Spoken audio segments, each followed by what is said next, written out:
What's going on, everybody? So I hope you guys all had a decent day in the market. Overall market was, for the most part, for the stocks that I watch and, really all the way around, a lot of stocks were down.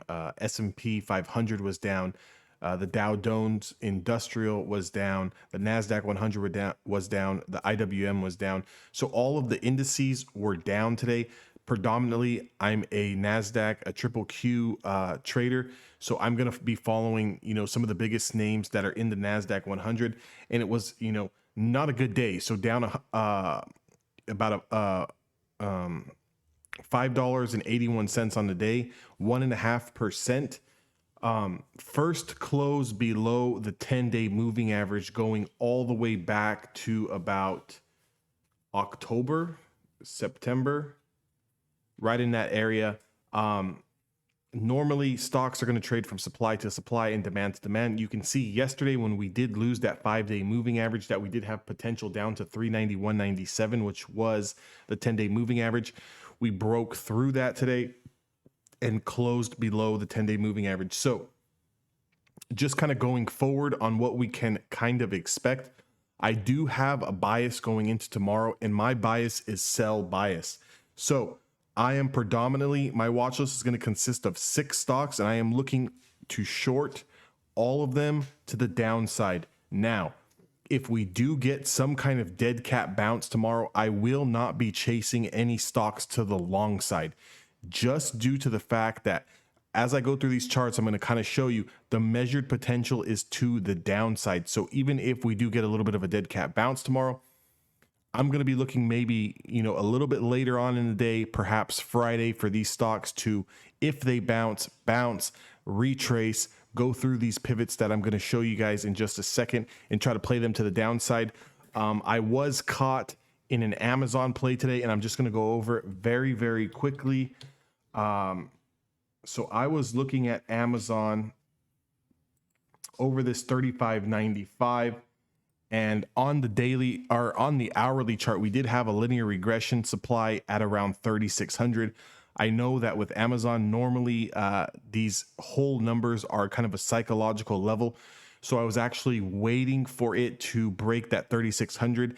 It did break that 3,600 here and ran up to 3505, 3506, quickly retraced and just had an absolute horrible day, down 94 points, 2.5% on the day. I did stop off.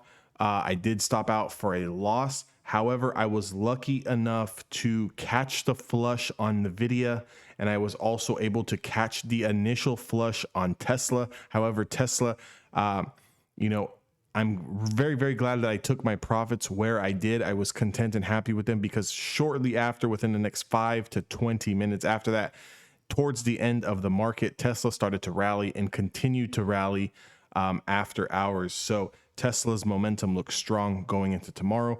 Nasdaq Futures are down 15, or they are up 15 points right now. Nothing much. We were as high as 50. We kind of have to see how the market opens up. If we do get any sort of gap up in the morning, I would be looking for the bulls to get trapped and flush after that maybe first 30-minute candle, hour candle, and then flush down to the downside. If we do open red and we gap down below, it's going to kind of screw up the pivots that I have, but I need to see how far they off away from how far they're going to open up away from demand to see if there's any meat left on that bone. Amazon did stop here at the linear regression demand zone 34.63, did tag that and start to get bought up towards the end of the day. However, it is below the 5-day moving average. Can Amazon have sort of a dead cat bounce, maybe retrace 40-50% on this move before rolling over once more? Quite possible. However, I'm putting Amazon to the side for right now. I'm not going to watch it. Going to kind of dial down my risk a little bit.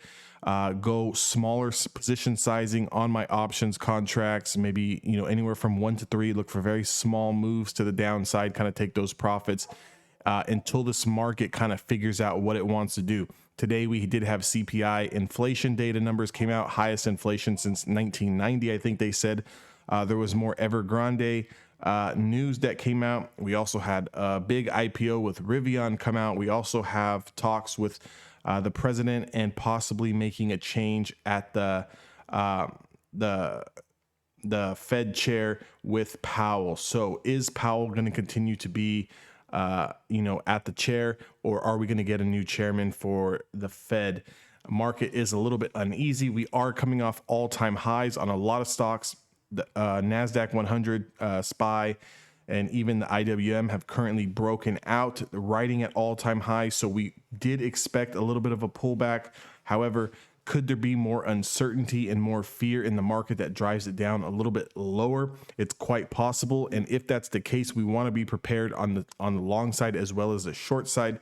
Nothing for me probably this week, unless we have some sort of massive bounce tomorrow where we close at the top of the range and, we reclaim some of these short-term moving averages like the 5 and the 10 day. I would be looking to go long on Friday. However, for tomorrow, I'm pretty much just going to sit on my hands for the most part of the day until these opportunities present themselves to the downside. So the first stock that I'm going to be looking at is Qualcomm. You can see here Qualcomm had this huge gap up on earnings, put in a high at 169.52, did come down here, first close below the 5-day moving average, 159 short, does have room all the way down to 150. Not saying that that's going to come in one push, but if we can get a nice little slide through this 159, there could potentially be some meat left on this bone to the short side. Again, we do have to see where we open up. Also AMD, all of the semiconductors I'm pretty much looking at. AMD here, again, phenomenal news with the metaverse whole thing, 155.65 off the highs, first day close below the 5-day moving average. If we looked at the triple Qs, first day close under the 5-day moving average, we move to that next area of demand, which was the 10-day moving average. If we can kind of look the same at AMD, AMD under 138.56 does have room to 133.75. Amat, okay, Amat, Applied Materials, again, let me just blow this up so we can see. Again, huge run up that we've had here over the past week to 2 weeks.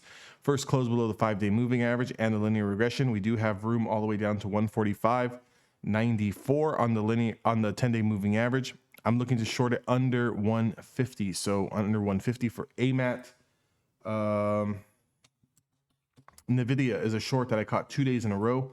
For some pretty good gains, because when Nvidia flushes, it flushes pretty fast and it's pretty easy to get in on that move as long as you kind of know where your resistance and support is. First close under the 5-day moving average here. Again, Nvidia has been putting in a monster move here, all the way coming off of highs of 323.10. I'm looking to short Nvidia under 288.22. Going to kind of wait to see what happens.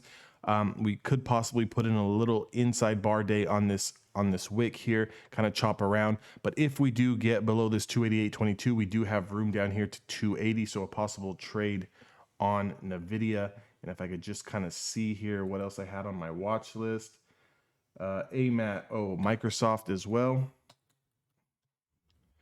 Microsoft is coming off highs of 338.79. First close below the 5 and the 10-day moving average. We do have room to the next demand zone at 326. So I'm looking to take a possible short position on Microsoft under 329.94 is going to give us a couple of points to the downside if this confirms tomorrow. So like I said, pretty much going to just let the market do its thing in the morning, kind of see where we stand pre-market. As of right now, in the course of this video, Nasdaq is pretty much, the futures are pretty much flat, trading at about, only plus 1 point. So could we start to roll over a little bit more and continue to get red on the futures overnight? If the futures do get a little heavy overnight into the pre-market, we could possibly see some big gap downs on some of these stocks that I'm giving you. So if we do gap down into support, we're going to kind of have to wait, let the market bounce, and then let them flush through that support before we take our short positions. So we can't just get up in the morning, check the pre-market, wait for the bell, see that everything is below the pivot, and just take the short position, because we could get a bounce. And before we take that short position, we need to see, is this a dead cat bounce, or are we going to continue to flush to the downside? We might be looking at that 7 a.m., 8 a.m., even 9 a.m. candle. I am Pacific Standard Time, so do the math accordingly. You might be looking more so towards the 11 and 12 p.m. candles if you're on the East Coast Standard Time. So those are the stocks that I'm going to be watching for tomorrow. Again, in a market like this, where we did have kind of a rolling top and now we did start to lose some of those moving averages, we want to size down. We want to take smaller positions. We want to play safe. We don't want to just start throwing money thinking that this is the bottom and the market continues to roll over on you and you get crushed. Times like this, when people start to lose a little bit of money, you start to get a little bit more greedy and you start to get more aggressive with your plays, starting to guess where you think the market is heading next. You might think that today's sell-off or today's pullback was enough, that we're going to bounce. Come to find out that it is just a bull trap and we continue to flush down lower. So we don't want to get ahead of ourselves and we don't want to overextend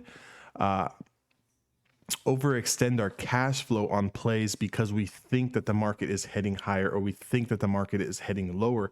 We just need to kind of sit, wait. This week can kind of be a little bit more choppy. So look to take cash off of the table a lot sooner than you normally would. Right now, the dips are not getting bought. And when I say that, I don't mean going back the last month. I mean the last 1 to 2 days. Things are peekabooing over pivots and over resistance and underneath support and then quickly reclaiming those levels. So a lot of fake outs. We don't want to get faked out. We want to make sure that these things kind of follow through. So let's let them push past the pivot, kind of either retrace and then flush for that second time. And on that second flush is when we're going to be wanting to take these plays. Personally, for myself, I'm going to use a larger time frame, more body of work. I will be playing off of the 1 hour time frame just because I want to narrow it down to 6 hourly candles in the day to kind of get a more clear direction of where the market is heading versus trying to take scalps on the 1 to 5 minute chart and getting faked out when potentially I missed a bigger move. I hope this video helps. If you guys want to join my Discord, that link is down in the description box below. If you would like to learn how I trade, my website is down in the description box below. And if you could do me a huge favor, please give me a thumbs up on this video, subscribe to my channel, and I will see you guys all in the Discord tomorrow.